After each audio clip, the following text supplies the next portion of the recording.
हाँ भाव लेना क्या रहे।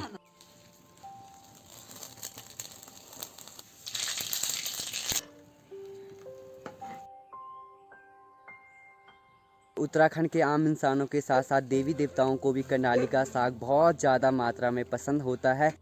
आज का टेस्टी डिनर बिल्कुल रेडी है और अब इसका स्वाद लेते हैं। हेलो एवरीवन, गुड इवनिंग सभी को और बहुत बहुत स्वागत है आपका मेरे एक नए वीडियो में। उम्मीद है आप सब ठीक होंगे, मैं भी एकदम मस्त हूँ। हो गई आपके लिए एक खूबसूरत वीडियो की शुरुआत और आज के वीडियो की शुरुआत शाम के करीब 5 बजे से हो रही है। टाइटल और थंबनेल देख के आप समझ चुके होंगे। तो आज हम एक पहाड़ी स्वादिष्ट साग के बारे में बात करने वाले हैं जो कि कर्नाली का साग है। कर्नाली का साग काफ़ी स्वादिष्ट और पौष्टिक होता है। कर्नाली को शुद्ध हिंदी भाषा में बिच्छू घास के नाम से जाना जाता है और हमारी गढ़वाली में इसे कर्नाली और हमारी स्थानीय भाषा में इसे कैरी कहा जाता है। साथ ही कुमाऊं में इसे सिसूर नाम से जाना जाता है और इसका काफ़ी स्वादिष्ट साग होता है। जिसने खाया होगा तो कर्नाली का नाम सुनते ही उसके मुंह में पानी आ गया होगा। और कर्नाली की मार भी बचपन में बहुत ज़्यादा पड़ती थी। तो अभी मेरे हाथ में है दरांती और चिमटा। पहले कर्नाली निकालने के लिए रिंगाल का प्रयोग किया जाता था। रिंगाल की एक लकड़ी बीच से ऐसी चिमटा की तरह काटी हुई होती थी, लेकिन अभी रिंगाल तो नहीं है तो मैं इस चिमटे से ही कर्नाली निकालूंगा। कर्नाली बहुत ज़्यादा गर्म होती है। वैसे इसे बारिश में बनाया जाता है, लेकिन सर्दियाँ भी काफ़ी हो गई है, अभी बारिश तो नहीं हुई है तो बारिश का वेट नहीं करते हैं। मैं कब से वेट कर रहा था कि कब मैं कर्नाली का साग बनाऊँ और आपको वीडियो दिखाऊँ। तो ज़्यादा देर न करते हुए पहले कर्नाली निकाल लेते हैं और धीरे धीरे आपको इसके औषधीय गुण और कर्नाली के बारे में और ज़्यादा जानकारी देते हैं।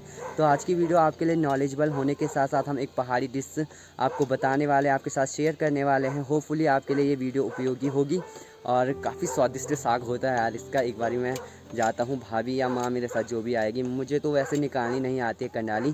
और जब कर्नाली हाथों या आपके शरीर पे टच होती है ना तो एकदम तेज़ झंझनाहट होती है, जैसे कि हमें करंट लगा हो। तो अभी मैं और भाभी आ गए हैं कर्नाली को निकालने के लिए और घर से ज़्यादा दूर पे नहीं आए हम। हमारे घर के आसपास ही कर्नाली की बहुत सारे पौधे हैं, बहुत सारी झाड़ियाँ हैं।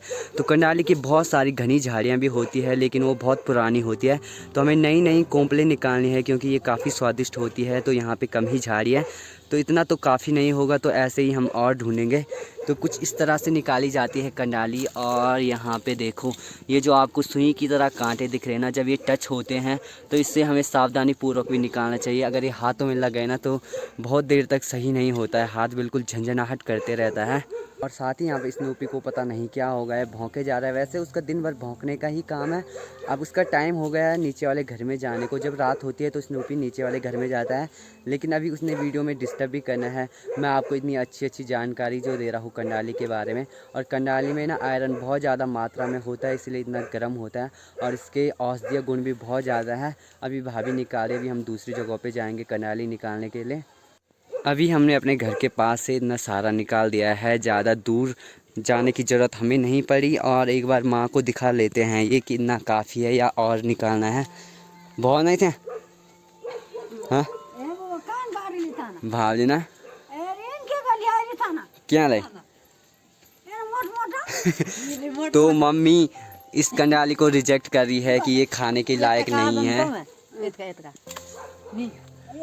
तो अब दोनों के बीच बातचीत चल रही है कि मैंने इस तरह से निकाली। शायद मम्मी का कुछ अलग तरीका हो निकालने का और भाभी का अलग। तो अभी तक हमने जितनी भी कर्नाली निकाली है तो मम्मी ने सारी रिजेक्ट कर दी है, क्योंकि ये बड़े बड़े पत्ते हैं। शायद ये पुरानी वाली कर्नाली है। अभी हम फिर से अपने घर के ऊपर वाले एरिया में आ गए हैं और इस कर्नाली को देख के लग रहा है कि ये बहुत कोमल कोमल है, ये टेस्टी है। अभी तक जितनी भी कर्नाली भाभी ने निकाली थी माँ ने, वो सारी रिजेक्ट कर दी क्योंकि वो पुरानी वाली कर्नाली है और ये नई वाली। और माँ को कर्नाली का साग निकालने का ज़्यादा एक्सपीरियंस है, इसीलिए उन्हें पता है कौन सी कर्नाली टेस्टी होती है और कौन सी कर्नाली टेस्टी नहीं होती है। कर्नाली निकालते समय हमें बहुत सावधानी बरतनी होती है, क्योंकि इसमें बहुत बारीक बारीक कांटे होते हैं सुई की तरह, और जब वो हाथों में चुभते हैं तो तेज़ झंझनाहट होती है। इसीलिए पहले के ज़माने में रिंगाल से कर्नाली को खूब टाइट पकड़ा जाता था, लेकिन अभी रिंगाल नहीं है। भाभी के हाथ में एक चिमटा है और एक दरांती है।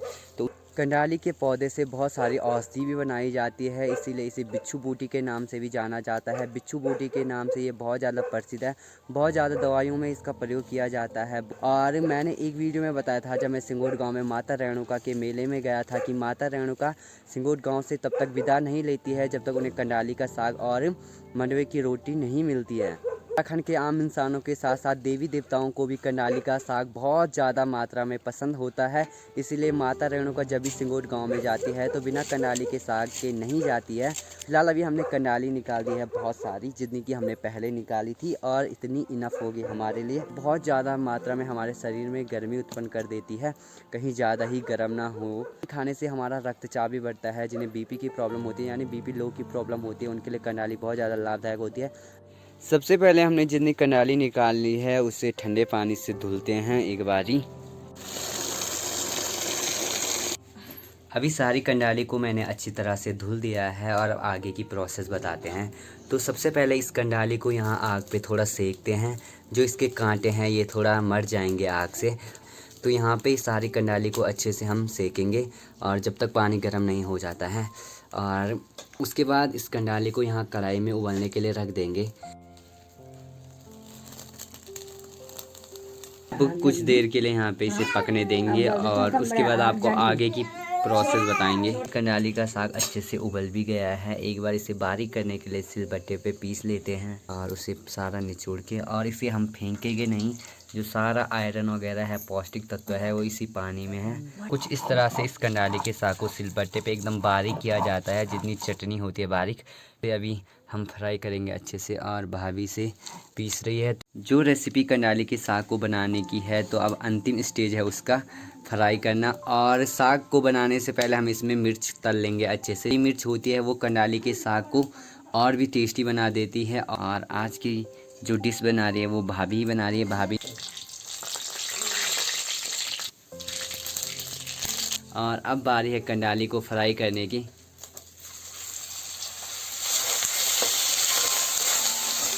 पानी था कर्नाली के साग का, अब उसे डालते हैं। पानी डालने के बाद भी ये बहुत ज़्यादा गाढ़ा है, और इसे पतला करने के लिए हम इसमें चावल का मान डालेंगे। जो जब कर्नाली का साग ज़्यादा गाढ़ा होता है तो कई लोग उसमें मान डालते हैं, जैसे कि हमारे यहाँ पे मान डाला जाता है। लेकिन कई जगहों पे ना आटे को पानी में मिक्स करके डाला जाता है। तो ये है मांड जो कि घर के चावल का है, और ये कर्नाली के साग में पतला करने के लिए डाला जाता है।